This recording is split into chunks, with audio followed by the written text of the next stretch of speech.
Welcome to video 2 of this module. I'm going to do a quick presentation on how you write online ads, how you think of them, and then how you write them, and then how you choose imagery to create the most effective online ad experience. So, effective ads to me really is a blend of copy and imagery. So that means text plus image creates one really nice experience together. They work off of each other, they're relevant to each other, they make sense together, and it motivates people to take an action. So, how do you then write an ad that contains both of those, and then how do you choose? So, to me, ad copy is usually best when first of all, it's obvious to the user why you're talking to them and what you're asking for. That means that you want to make sure that the user knows that they're being targeted because it's interesting to them. If somebody sees an ad and they have no idea why they're seeing this, either because they're not interested in the topic, so that's based on targeting, or that you don't know as a user what the person who's advertising is asking for, what do you want me to do? Then you might need to work on your copy a little bit more. So ad copy is best when it's obvious to the user why you're talking to them and what you're asking for. It's pointed, it's specific, and it's agitational, which means that it is clear to the person, it's specific to the person. The person knows, once again, why they're being targeted. Agitational just means that they then know what to do with it, that there's some utility to the ad itself. It shows scope, people, and places. So once again, it really grounds it in reality in some kind, so it's tangible to people. And then it has a call to action. It asks people to do something, and people know what to do. So ad copy is good. It's for me. It's clear to me why it's being shown to me. It's relevant to me, and I know what to do with it after. So I'll give some examples of this. So in a previous life, I ran a campaign to colleges and school students talking about student debt. One of the things that we found was school meal plans was a big issue. And so we ran ads to students. Here is an example of two ads that look pretty much exactly the same. The same imagery, the same call to action, the same text, but the headline is a little different. And here is what we found as a result of these two tests, because once again on online advertising, you're paying usually for a cost per click, meaning that you only pay for it if people click on it. Or it's really cheap to do a split test, and so you can run ads that look basically exactly the same with some switch, some slight difference, and see which one does better. So that's what we did here. What we found is this one was too general. It got 20 clicks. And this ad was pointed and specific, and it got 5 times the amount of clicks. And why? The only difference is that in the headline, we mention on the right-hand side the name of the school. And that showed people that it's for them, it's for this Tulane student, and it grounds it in some sense of reality. It shows why it's important to them specifically. And so that's an example of specifics and how you can write ad copy that's specific to get out in front of people and show that this ad is for them, and then as a result, get a higher success rate. So one of my old colleagues nicknamed online advertising and writing for online advertising as the Google haiku. The challenge in writing them is because you have limited amount of characters. And so what you end up doing is writing for very small constraints. So I'll show you what those look like. On Facebook, your headline gets 25 characters.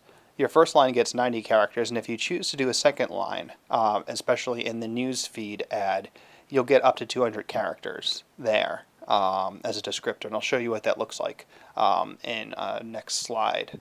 On Google search, it's much more of the haiku. You get 25 characters for the headline, 35 characters for the first line, and 35 characters for the second line. And so you have to write within this constraint. And on banner ads, there really is no constraint technically because you're creating your own image. It's all image-based rather than text-based, where the other two are much more text-based. On banner ads, though, however, You don't want a huge amount of copy on a square banner ad that shows up on a website. I like to limit it to no more than 35 characters for a headline. You really want to make it short as can be.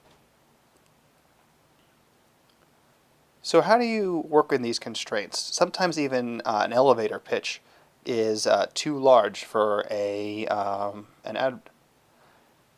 So you want to tease a specific instance or an aspect of the campaign that really speaks for itself. So rather than trying to go all-encompassing on an ad, what is one small snippet of this campaign that might matter to somebody? So focus on that rather than this large, vague thing. You want to get pointed and specific, remember. We don't want to just focus on statistics. Sometimes people think statistics speak for themselves and they make ads that say like 35% of people think blah, blah, blah, blah, blah, blah, blah.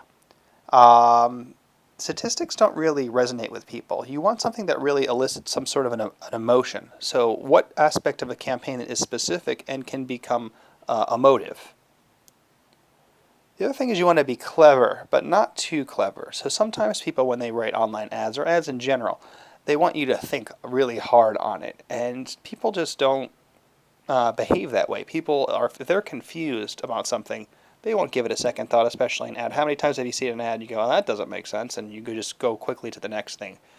People don't become curious about it all too much, and especially if it's really out there, people don't want to waste a click or waste their time trying to explore more. So you want to be clever in the sense that you want people to click because it's interesting, but you still want it to be clear about what you're trying to do. So you don't want to be too clever, if that makes sense. And like I said, it gives a call to action. So here's an example of an ad that I ran for the Drexel University School of Law. They have a new 2-year law school degree program, and so we wanted to promote that. Fast forward your legal career with Drexel University School of Law's 2-year JD program. Clear call to action, learn about our 2-year JD. We have an image of a student going to his co-op, and you give a benefit of hands-on experience. So you tease a specific aspect of the entire School of Law, one specific call to action, learn more, and it resonated really well as one of our very successful ads that we've run recently. So that's how you combine everything together. So once you've figured out what your text is, then you go to imagery. And I really think imagery can be broken down into 3 specific aspects. Imagery that is based on people, one that is based on logos, and one is based on objects, so places or specific photos of items. So which works best? I'm going to do a little bit of a cop-out here, and I'm going to say that it depends on the audience, because different audiences respond to different things. And depending on your entity that you're doing a campaign for, that also depends on that as well. So what I actually like to do is I like to use the focus group strategy that I've talked about. I want to try all 3 and learn more about new audiences, especially if it's a brand new audience. And sometimes, even if it's an audience that I know, they might behave differently for a different campaign. So I like to try all 3 different types of imagery and see which works best, because I have an incentive to do that. But still, here is what I know and what we know works best in some situations. So first, logos. Here is a logo that is known to our alumni. We wanted to bring alumni into our Facebook fan page. So this was a specific like ad campaign. We wanted to re-engage with alumni, so we had a headline Drexel alum ? And the clear call to action here is reconnect with Drexel, and we went with a logo that they all know. And so why did we choose this logo? Well, it works well to introduce a campaign and display the scope of a campaign. And I've also found that high contrast works best. So you can see here, very high contrast. It sticks out among other ads. So people, I gave 2 specific examples of people. So one is the Drexel Alumni Re-Engagement Campaign. We have an alumni magazine, and this was the imagery that you see here was the cover of that magazine. So we thought we would hit people in the same imagery in 2 places, one in a physical form with a magazine, and 2 with a Facebook ad. And the second one is an ad for a campaign for an organization, a nonprofit organization that I helped with before. And people are really good. Either people you're trying to attract. So if you want to be, that they're just like me kind of a thing, you could use photos of people there. Or that if you are doing a campaign that people will have sympathy for, showing a picture of that person, the type of person that you want them to try to help is also really important. It shows what's at stake and who the issue affects, which is really important for bringing people on. And then it humanizes an issue as well. So objects. The top one is basically also part of the alumni campaign. So here's the third example of the alumni campaign here that we had. Drexel has a very famous building on its campus that all the alums know. Drexel's changing quite a lot, so we wanted to ground it in some sort of sense of tradition as well. So it's a building that they know and love. And then below we actually have, we were talking about resources for the city, and we had something about a photo of a playground that is temporarily closed due to budget constraints. So two pieces of symbolism there. So why do we choose objects?